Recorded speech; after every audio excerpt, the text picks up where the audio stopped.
একটা সন্তানের সাফল্যে বাবা-মা যে কতটা খুশি হয় এটা কিন্তু আমি ১ম বুঝলাম। কেননা হালসা আইডিয়াল স্কুলে একটা সাংস্কৃতিক অনুষ্ঠান ছিল। সেখানে নাচ, গান, অভিনয়, খেলাধুলা সবকিছুই ছিল।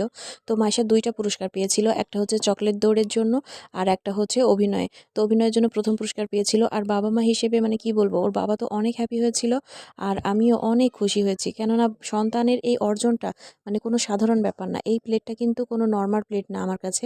কারণ এটা ওর চেষ্টার ফল। এই ছোট্ট হাতে যেই ২ টা প্লেট ধরে আছে দেখছেন, এটা কিন্তু অনেক বড় কিছু। এই যে পুরস্কার নিয়ে ফিরছে আমার মাইশা মামুনি। আর অনুষ্ঠানের একদম শেষ পর্যায়ে যেমন খুশি তেমন সাজাতে ও সেজেছিল হচ্ছে হাদির মা, আর সেরকম হচ্ছে গেটআপে ও পুরস্কারটা নিয়েছে। দেখতে পাচ্ছেন? এই হচ্ছে মাইশা ওসমান হাদির মা সেজেছিল যেমন খুশি তেমন সাজাতে আরকি।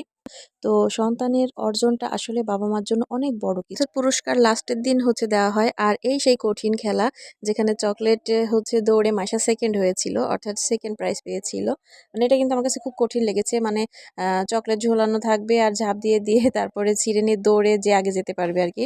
তো মাইশার বাবা ঐদিন রাতে আবার হচ্ছে যে আসলো। মানে ঢাকা থেকে রওনা দিয়েছিল। আসতে প্রায় সন্ধ্যা হয়ে গিয়েছিল। তো মাইশা ওর বাবাকে গিফটগুলো দেখাচ্ছে এবং ওর বাবা হচ্ছে ওকে খুব উৎসাহ দিচ্ছে এবং ওর বাবা একটা কথাই বলেছিল যে, "বাবা তুমি চেষ্টা করেছো তাই পেরেছো।" আর শুধু খেলাধুলা আর অভিনয় না, মাইশা কিন্তু লেখাপড়ায় অনেক ভালো করেছে গত পরীক্ষাতে আরকি। আলহামদুলিল্লাহ, মাশাআল্লাহ।